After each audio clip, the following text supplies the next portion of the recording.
नमस्कार। आप सबका स्वागत है उड़ान क्लासेस में और मेरा नाम विकास है। ठीक है, अभी हम लोग बताएंगे application of pascal law. Pascal law का हम लोग कहाँ कहाँ यूज़ करते हैं, ठीक है, इसके बारे में समझेंगे।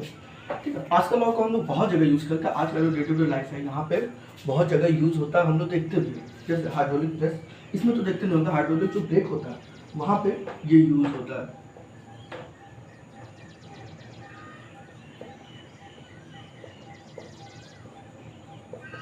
ब्रेक, हाइड्रोलिक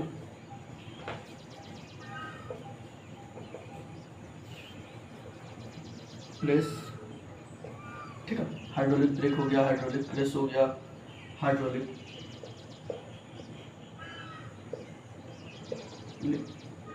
लिफ्ट हो गया। ठीक है, ये सब जगह हम लोग पास्कल का यूज़ करते हैं। पास्कल लॉ का यूज़ करते हैं। बेसिकली जहाँ पे भी तुमको दिख रहा है कि तुम कम एफर्ट लगा रहे हो और जो तुम्हारा रिजल्ट है वो बहुत ज़्यादा मिल रहा है, 90% केस में हम लोग इसका यूज़ कर रहे हैं, पास्कल लॉ का यूज़ कर रहे हैं। या हाइड्रोलिक जहाँ लगा हुआ रहेगा वहाँ समझ लेना पास्कल चर्चा जी मौजूद है। ठीक है, तो पास्कल लॉ का अगर हम लोग बात कर रहे हैं और समझ में आया दो चीज़ पकड़ने का, पहला कि हाइड्रोलिक हमेशा लगा होगा। ठीक है, तो देखिए जो जेसीबी खोदता है, ठीक है, जेसीबी जो काम करता है वो भी किस प्रिंसिपल पे काम करता है, हाइड्रोलिक पे काम करता है। ठीक है, हम लोग को जो गाड़ी का आगे डिस्क ब्रेक लगा हुआ रहता है, ठीक है, डिस्क ब्रेक किस पे काम करता है, हाइड्रोलिक पे काम करता है। कार में जो ब्रेक रहता है वो सारा काम जो है वो किसके थ्रू होता है, हाइड्रोलिक के थ्रू ही होता है। तो हाइड्रोलिक जो है, हाइड्रोलिक किस प्रिंसिपल पे काम करता है, पास्कल चर्चा का प्रिंसिपल, पास्कल लॉ के प्रिंसिपल पे। तो ये सारा कहानी किस पर काम करेगा, बेसिकली ये कहना ये चाह रहा कि the principle of small force, the small force is applied in a small side then the large force is obtained in a large force is obtained in a large the small force is applied in a small side then the large force is applicable in a large side। ठीक है, large side की तरफ हमको क्या मिलेगा, large force मिलेगा। इसी को हम क्या कहते हैं, पास्कल लॉ कहते हैं। प्रिंसिपल अगर हम इसमें देखें, हाइड्रोलिक मशीन जितना भी हाइड्रोलिक ब्रेक है या हाइड्रोलिक प्रेस है या हाइड्रोलिक लिफ्ट है, ये सारे किसके अंदर आता है, हाइड्रोलिक मशीन के अंदर आता है। तो हाइड्रोलिक मशीन का फंक्शन हम लोग समझ लेते हैं कि ये किस तरह से काम करता है, जिस वजह से मेरे को थोड़ा सा आइडिया मिल जाएगा कि हाइड्रोलिक मशीन कैसे काम करता है। ठीक है, थोड़ा सा समझ पाएंगे कि हाइड्रोलिक मशीन कैसे काम करता है। सबसे सिंपल हाइड्रोलिक मशीन बनाते हैं। ठीक है, सबसे सिंपल हाइड्रोलिक मशीन एक फॉर्म करता है और देखते हैं वहाँ से हमको क्या मिलता है। और यहाँ से हमको फॉर्मूला भी मिल जाएगा हाइड्रोलिक का। सपोज करो दो कंटेनर लिया, ठीक है, ये कंटेनर में ये पाइप से कनेक्ट है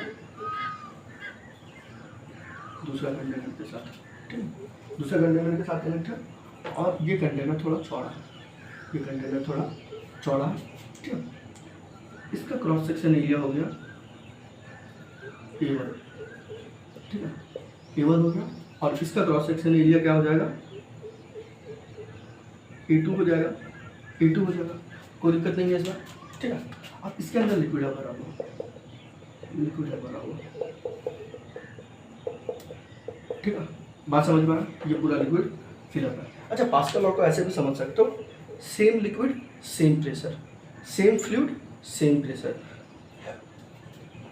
अगर कहीं फ्लूइड सेम है, देखो यहाँ जो फ्लूइड है यहाँ पे भी वही फ्लूइड है, यहाँ पे भी वही फ्लूइड है, इसका मतलब यहाँ अगर प्रेशर P है, यहाँ अगर प्रेशर P है तो यहाँ पे भी प्रेशर P होगा और यहाँ पे भी प्रेशर P होगा। कोई समस्या इसमें?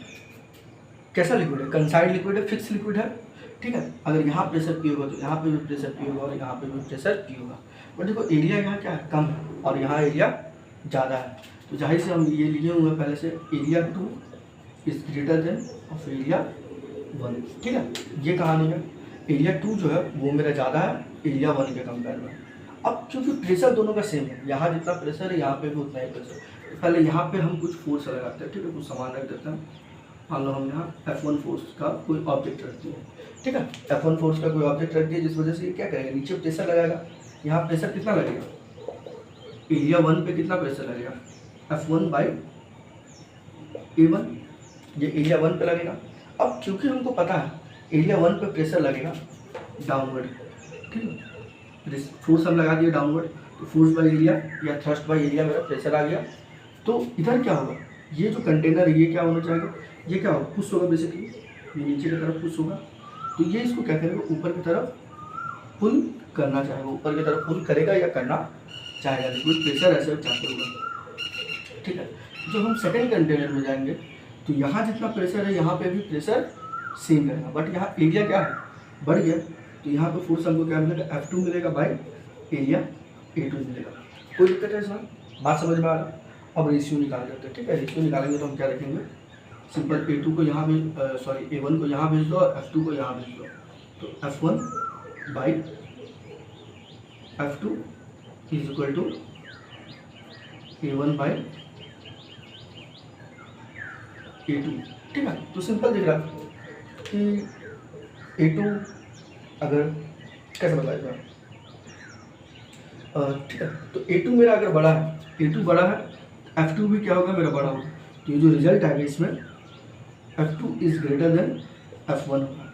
जो फ्लूइड है यहाँ पे जो फोर्स हमको मिल रहा है, ये फोर्स यहाँ पे जो हमको ऊपर अगर चाहिए तो ये क्या होगा, बड़ा होगा, जो F2 होगा, F2 मेरा हमको ज़्यादा फोर्स मिलेगा, ठीक है। बात समझ में आया होगा, ठीक है। अब इसका न्यूमेरिकल बनाएंगे तो और बढ़िया से समझ में आएगा, तुम लोग को रियलाइज़ होगा कि हाँ ये क्या कहानी चल रहा है। फिर से एक बार बता रहे हैं, देखो अगर लिक्विड में कहीं प्रेशर जनरेट करेंगे, कोई कंसाइंड लिक्विड है उसके ऊपर कहीं हम प्रेशर जनरेट करेंगे, तो वो जो प्रेशर है चारों तरफ फैल जाता है, equally distribute in all ways, ठीक है। तो यहाँ पे प्रेशर जितना है यहाँ पे भी प्रेशर इतना है और यहाँ पे भी प्रेशर उतना ही रहेगा, क्योंकि यहाँ एरिया कम है तो हम कम फोर्स लगाएंगे, एरिया कम होगा तो प्रेशर सेम जनरेट हो जाएगा, बट यहाँ एरिया बढ़ जा रहा है तो हमको फोर्स भी ज़्यादा लगाना होगा, ठीक है। तो यहाँ F1 बाई F2 का जो रेशियो होगा, A1 बाई A2 का रेशियो वही होगा, मतलब A2 मेरा बड़ा था तो यहाँ F2 भी बड़ा आएगा, फोर्स मेरे को बड़ा मिलने वाला है, ठीक है। तो ये मेरा कुछ एग्जांपल हो गया, तो यहाँ F, ठीक है, यही रेशियो है और कुछ भी नहीं है, सिंपल सा कहानी है, ठीक है। तो ये सब कुछ एग्जांपल है हाइड्रोलिक, जितना भी हाइड्रोलिक मशीन है इसी प्रिंसिपल पे काम करता है। इसका अगला टॉपिक में हम लोग क्या डिस्कस करेंगे, कितने में 6.8 में डिस्कस करेंगे कि हाइड्रोलिक मशीन तो पढ़ चुका है, बट कुछ कुछ अब जो उसके अंदर कंपोनेंट आता है, हाइड्रोलिक ब्रेक आता है, हाइड्रोलिक प्रेस आता है, ठीक है, ये सब किस तरह से काम करता है वो पढ़ेंगे। फिलहाल इसको नोट डाउन करिए, समझ में आया तो नहीं समझ में आया तो कमेंट करिए, ठीक है। चलिए बाय बाय।